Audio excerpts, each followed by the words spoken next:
anticipate approximately 100 additional officers will be on standby. Force, Chief Jewell will be sides. Those gates closest to Irving Ave will not be open. Gate C, the closest as you walk up the stairs of the dome and go to your left, would be Gate C initially. That will be for employee entrance only. The most appropriate way to come, the most appropriate. I just don't expect any difficulty. Based on the conduct of the audiences throughout all the other cities, and we're still monitoring the Stones in Chicago today. We just don't expect it. We're prepared. We've got contingency plans ready, but I think that it'll be, you know, a lot of people, a lot of noise, but no cause for panic, I don't think.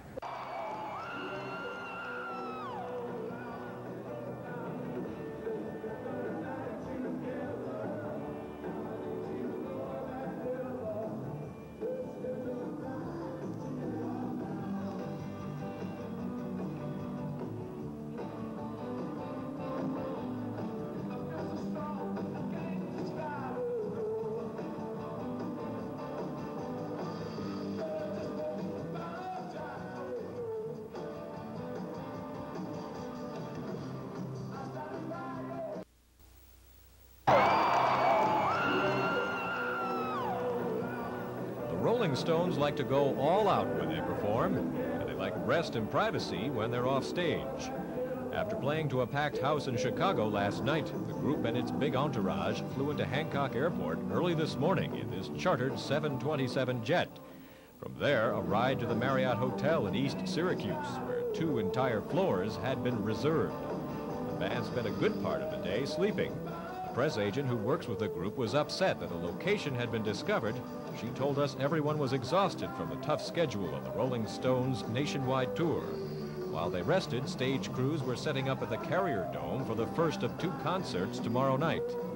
And everyone else was kept out by security guards. The gates open at 3:30 for tomorrow's performance, but it will be evening before the Stones take the stage. Both concerts are sellouts, 43,000 seats each. The only people who have tickets are devoted fans and scalpers. Vic Wright, Channel 3 News.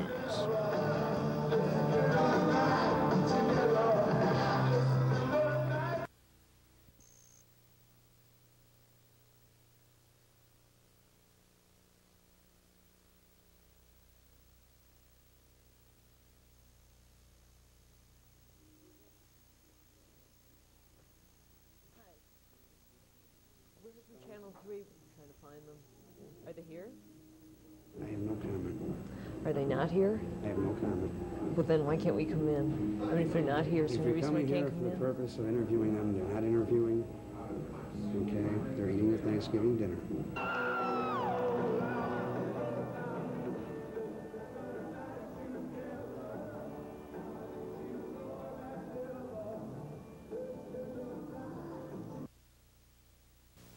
Rolling Stones under the dome, once in a lifetime, in Syracuse. Souvenir hawkers were out on the streets early today peddling T-shirts and bumper stickers made by Mayflop Enterprises. Mayflop Enterprises. You don't know who Mayflop? No, so they Mayflop. It's just some friend of ours printed it up and selling them. Where are you from? People poured in from all over the East Coast, many intending to sleep in their vans tonight. You haven't booked a room yet? No. You'll have to stay in here. Mobile home. Normal concert parking fees are $1.50, but for the Stones it will be $3. And if you don't have a van and have to spend the night in a motel, there's always the Holiday Inn. Expensive tickets to begin with. They're usually like $5 over other tickets for other shows. Yeah, like $16. How do you afford all this? Good question. I'm afford it. Student loans. My education just went down in tubes. Liquor stores on campus began doing a booming business late this afternoon.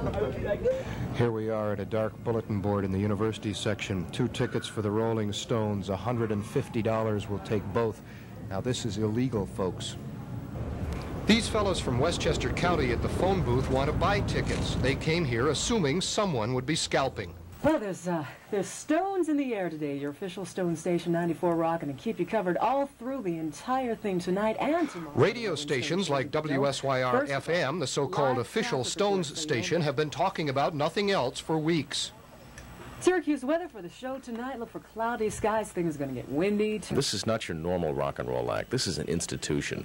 So this not only has appeal to teens who are going to see an event, but a lot of nostalgia, too. If people are spending money on hotels, motels, souvenirs, and parking, this is where the money is really at, records.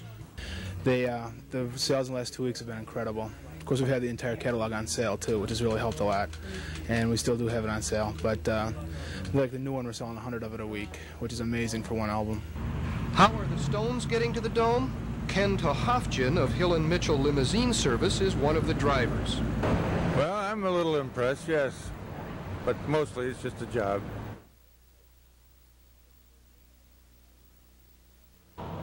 If you're one of the people who expected police and motorists to be pulling their hair out because of the traffic problems caused by the Stones concert, then you're in for a surprise.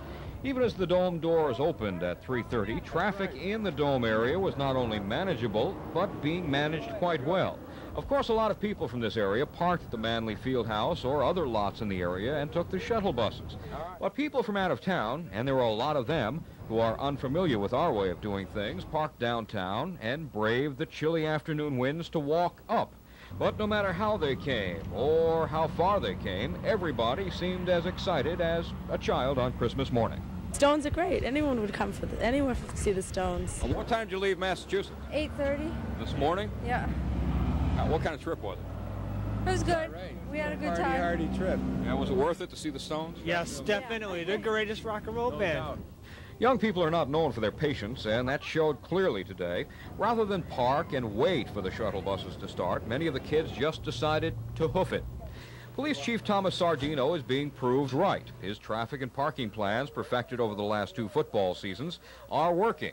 Thousands of cars, buses, and pedestrians can get into the area without a lot of problems. We'll let you know if the exiting goes as well tonight at 11. Martin Farrell, Channel 3 News.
Stones fans shuffled cheerfully onto shuttle buses in downtown Syracuse. By dinner time, when we checked out this departure point, police said more than half the Dome was filled.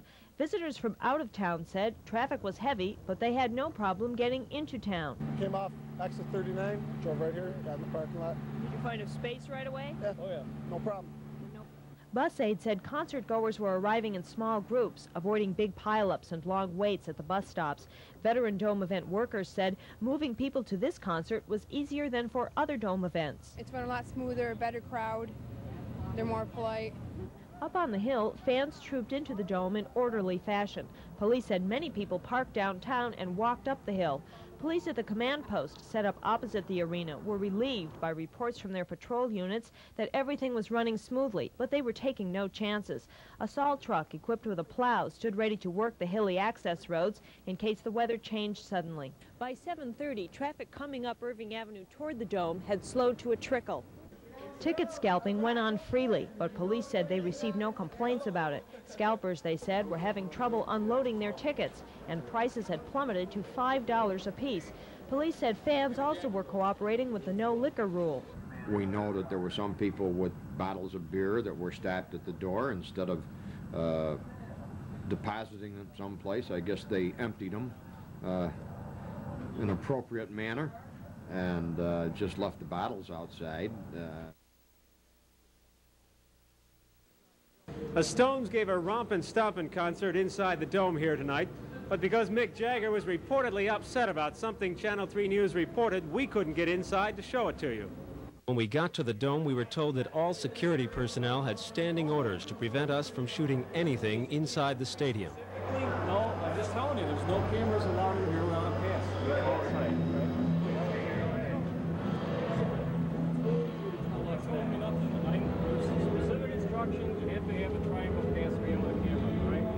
The bodyguard the Stones sent to keep an eye on us refused to comment with our camera rolling, but he told us later that the Stones were very upset by a Channel 3 report yesterday that they're staying at the Marriott Hotel in East Syracuse. He said 10 or 12 people have found their way into the hotel and disturbed the band. He said they were hoping to enjoy a quiet Thanksgiving dinner, and our report spoiled it. He did not mention that the Stones are very public people who stand to carry away $1.2 to $1.3 million from their work in Syracuse. If we could have shown you tonight's show, you would have seen much the same performance the Stones gave in other major cities. While they were in Chicago for this concert, all 3 network affiliates reported where they were staying. Yet all 3 were later allowed to tape the first 3 numbers in the concert. That's been the rule during the current tour. Dome Public Relations Manager Mike Holdridge told us Channel 3 would be barred from the Dome if it showed any videotape shot inside the Dome tonight. Channel 3 is checking out the legality of that threat. The Stones play another set in the Dome tomorrow night. At this point, they say Channel 3 won't be allowed to cover that one either. Is it true that Mick Jagger himself was upset about what we said on the air? We got to the Dome, we were told that all security personnel had standing orders to prevent us from shooting anything inside the stadium. No, I'm just telling you, there's no cameras allowed in here without a pass.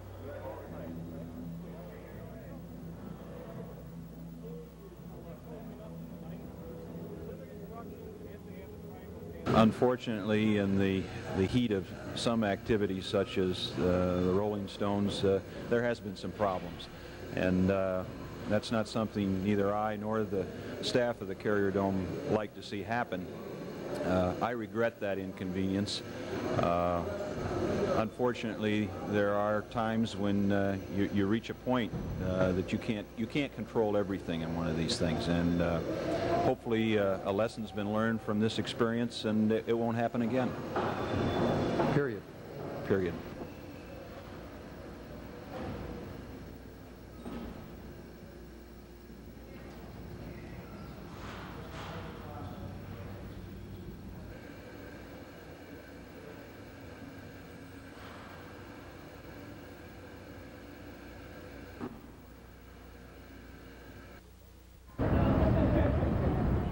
With memories of the concert last night still vivid in their minds this morning, people began checking out of their hotel and motel rooms. Wish I could have got closer.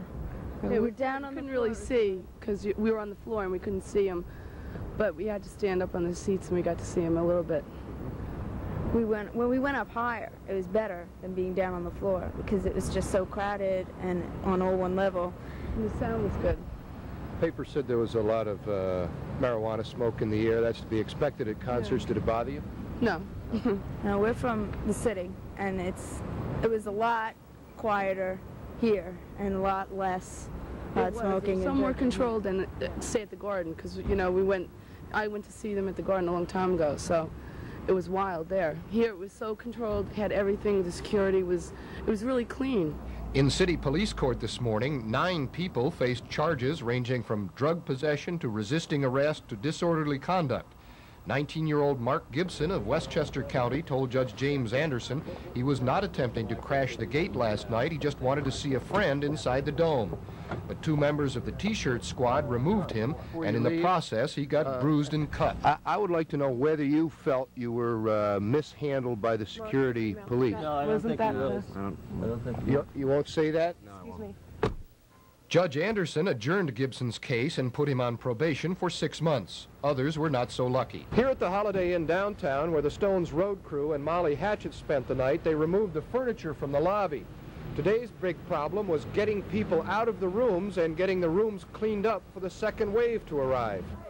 Housekeeper May Herman took us on a tour of some of the rooms. Cigarette butts, booze, bread, and potato chips, you name it, all over the place. Beer bottles broken. Yesterday we had soap on the windows with obscenities written all over, that type of stuff. One young man from Canada explained how easy it was for him to buy marijuana moments after he arrived in town yesterday. We just went down to the market for some beer, and I asked one guy there, and that was it. It was really easy, and good prices. The Molly Hatchet Band, a southern country rock group, warmed up the crowd for the Stones yesterday. The leader of the group, Dave Lubeck, told us what it was like for him. We were burned out when we were playing. I just remember this morning I played last night, but because we've been touring for the last 2.5 months every day straight, and but it's a heck of a show. It's a big production, no doubt about it. Is this the first time you've appeared with the Rolling Stones or not? This was the first of a couple of dates. Last night's performance, and tonight we'll play. And then myself and the rest of the band will go back home to Jacksonville in preparation to go. We're going to go tape a bunch of TV shows on the West Coast, Solid Gold and stuff like that. Did you get to hang out at all with the Stones or not? There wasn't time for it because we flew right in on our plane yesterday. Went straight to the hall, and then, like I said, it was real hectic back there. But Jagger was on stage when we were playing yesterday, so I was told. I looked over and saw this guy in a real low hat pulled over his face, tried to disguise himself, but it was Jagger. And we're going to be getting together after this evening's show. They say we're going to have a meeting of the minds or something. East meets West, who knows? So as the police barricades went up again, they're getting ready to do it all over again tonight. Ron Hastings, Channel 3 News.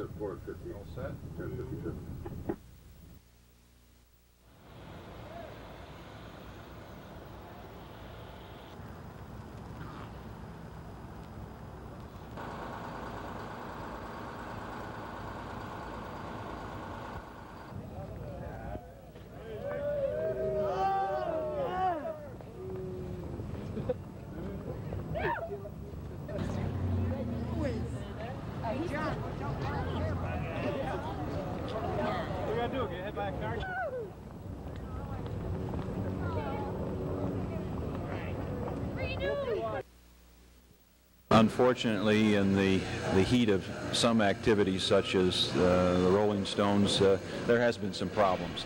And that's not something neither I nor the staff of the Carrier Dome like to see happen. I regret that inconvenience. Unfortunately, there are times when you reach a point that you can't control everything in one of these things.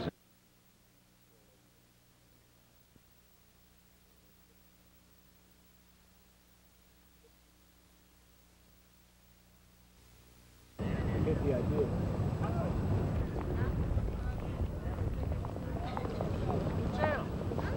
Let you go through. You'll go through. I have a good time and give you a ticket. You want me? Is this Marshall Street? Marshall Street, the next guy.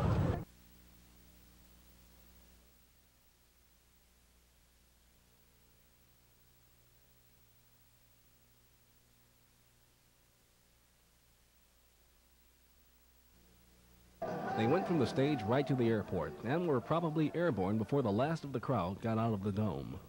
Last night was relatively peaceful according to police. There were 10 drug arrests for selling pot, coke, LSD, and heroin. 66 people were treated at the dome's infirmaries, with 8 being transferred to local hospitals for drug and alcohol overdoses. The band made about $1.2 million all total, in spite of a civil dispute over and a federal ban on the sales of Stones souvenirs at the shows. And according to Dome Director Tom Benzel, the university made out pretty well also. As I've said many times, I don't discuss the particulars of contracts. Even though it's a public facility? Well, you say that it's a public facility. Syracuse University is a private institution, and the Carrier Dome is an integral part of the university. So I guess in the way I'm defining it, we are a private institution, and this is a private facility. Motels in the campus area did booming business during the group's stay in Syracuse. There were reports of some vandalism at one motel, reports of a more than usual amount of housekeeping at some others, and a higher than usual loss of towels and ashtrays. As for the Marriott, where the Stones and their roadies stayed, there were none of the reports of wrecked rooms which followed in the Stones' wake in their younger days. Mike Powell, Channel 3 News.